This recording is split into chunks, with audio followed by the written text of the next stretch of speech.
میں ابھی سفر پہ جا رہا تھا کراچی ایئرپورٹ پہ، تو فلائٹ لیٹ تھی، اور لیٹ بھی ماشاء اللہ 5 گھنٹے، اور فیملی کے ساتھ جا رہا تھا میں.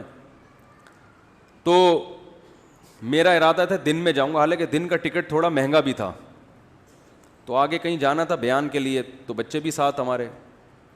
تو میں اکثر کوشش کرتا ہوں کہ کہیں سفر کروں تو بچوں کو ساتھ لے کے جاؤں. یہ میں شو مارنے کے لیے نہیں بتا رہا، یہ میں آپ لوگ کو اس لیے بتا رہا ہوں کہ حتی الامکان سفر میں اپنے گھر والوں کو تھوڑا سا عزت بولو بھائی دے دیا کریں معذرت کے ساتھ، ٹھیک ہے نا.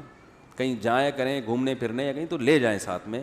اگر اللہ نے مالی وسائل دی ہیں، گنجائش نہیں ہے تو پھر بیگم کو بتا دے بیگم یہ انڈے گھر میں لانا مشکل ہو رہا ہے، تو میں جہازوں میں گھمانا شروع کر دوں.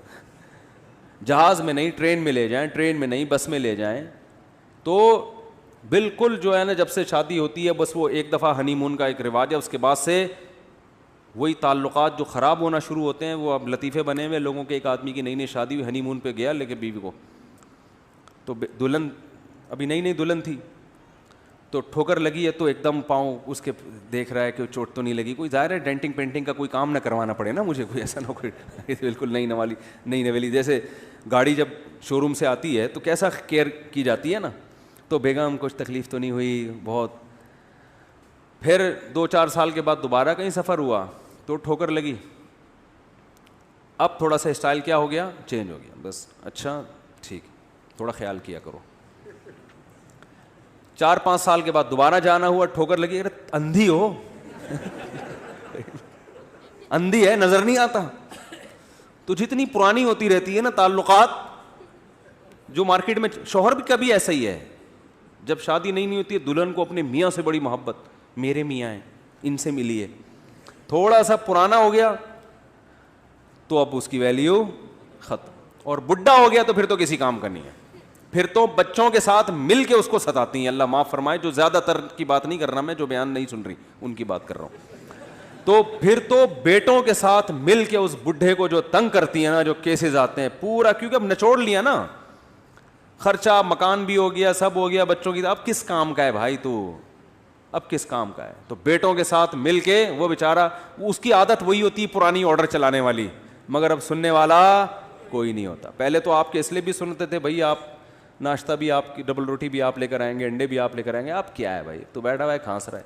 تو نیک عورت بڑھاپے میں اپنے شوہر کے ساتھ وفا کرتی ہے، یاد رکھو وہ جنتی عورت ہے. کہ بھائی بیٹوں کا ساتھ نہیں دوں گی، اب اختلاف ہوگا تو میں کس کا ساتھ دوں گی، شوہر کا. یہ عورت کے خاندانی ہونے کی دلیل ہوتی ہے. وفادار عورت یہ کرتی ہے بھائی جیسا مرضی ہے اپنے، لیکن اب چونکہ بیٹوں سے مفاد ہے نا، مفاد بیٹوں سے ہے، مگر ساتھ کس کا دے گی، شوہر کا.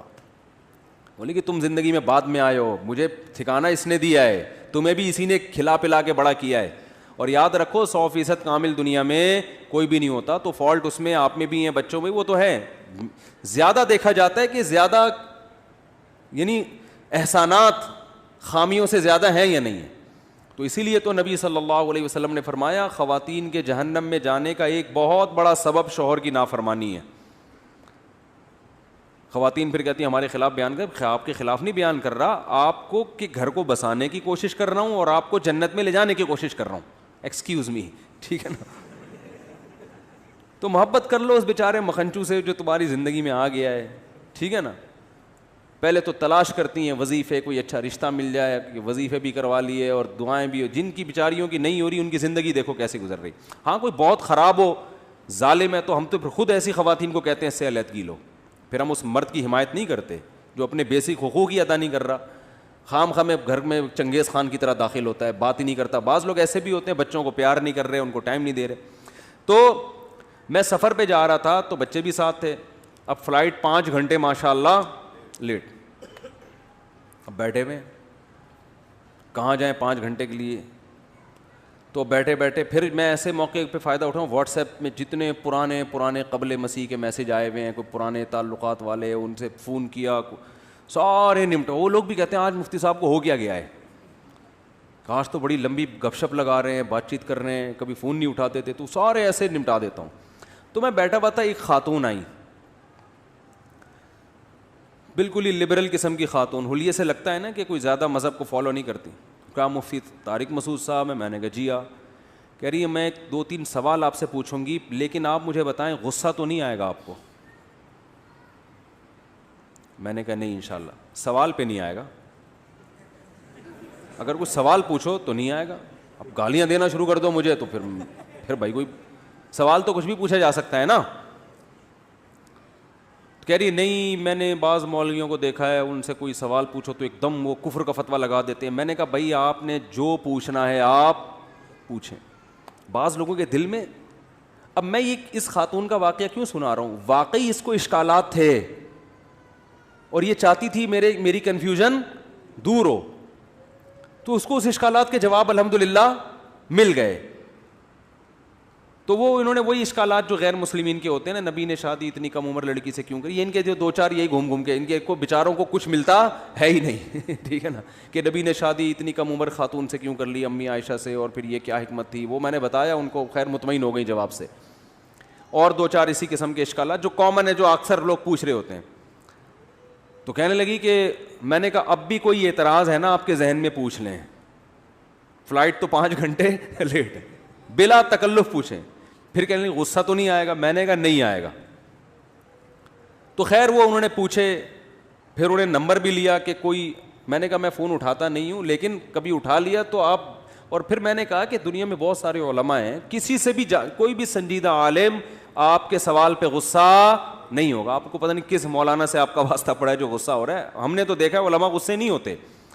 غصہ جب آتا ہے انسان کو جب آپ کا مقصد سوال نہیں ہو بلکہ آپ کا مقصد دوسرے کو نیچا دکھانا. تو یوٹیوب پہ جو ملحد اور ایتھیسٹ لوگ کام کر رہے ہیں نا, ان کا مقصد اشکالات نہیں ہوتا, یہ تمسخر مذاق اڑانا ہے. دیکھو یہ خاتون بھی لبرل تھی, بالکل لبرل اسٹائل ان کا, لگ رہا تھا مذہب سے کوئی ان کو لگاؤ, لیکن کچھ اشکالات کی وجہ سے نا, تو اب آتے ہی یہ میرا مذاق اڑانا شروع کر دیتی ہیں. یہ بچے آپ کے ہیں؟ ہاں جی میرے ہیں. یہ کوئی انسانیت ہے؟ 5 بچے تھے میرے ان سے نا, یہ 5 بچے لے کے آپ گھوم رہے ہو, انسانیت ہے؟ بچے 2 ہی اچھے نہیں ہوتے؟ اور پھر ایک مولوی کی تصویر دکھاتی مجھے, یہ دیکھو اتنی موٹی توند والا, بکرے کھا کے, اس کا کہتی مفتی صاحب مجھے اس کے بارے میں وضاحت کریں. تو میں وضاحت کرتا, میں کہتا بیوی اپنا راستہ لو بھائی, جاؤ ہمارا ٹائم ضائع نہیں کرو. تو جو آپ کو اسلام کے خلاف جو کچھ ملے گا نا یوٹیوب پہ, اس میں تمسخر کا لہجہ, تمسخر, مذاق, ہنس رہے ہیں,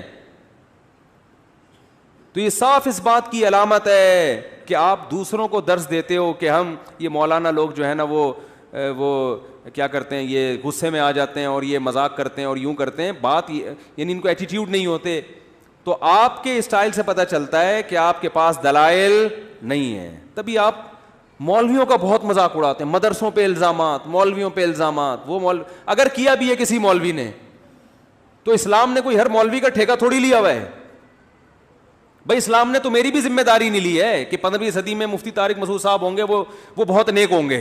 اگر اللہ نہ کرے, اللہ نہ کرے, اللہ ہم سب کی حفاظت کرے, خدا نہ خواستہ میں کسی گناہ میں مبتلا ہو جاتا ہوں اور آپ دیکھ لیتے ہیں, تو اس کا اسلام سے کوئی تعلق نہیں ہے. اب آپ ویڈیو بنائیے, دیکھو مسلم ایسے ہوتے ہیں, اسلام یہ کہتے, اسلام تھوڑی کہہ رہا ہے بھائی, وہ اس کا اپنا ذاتی معاملہ ہے.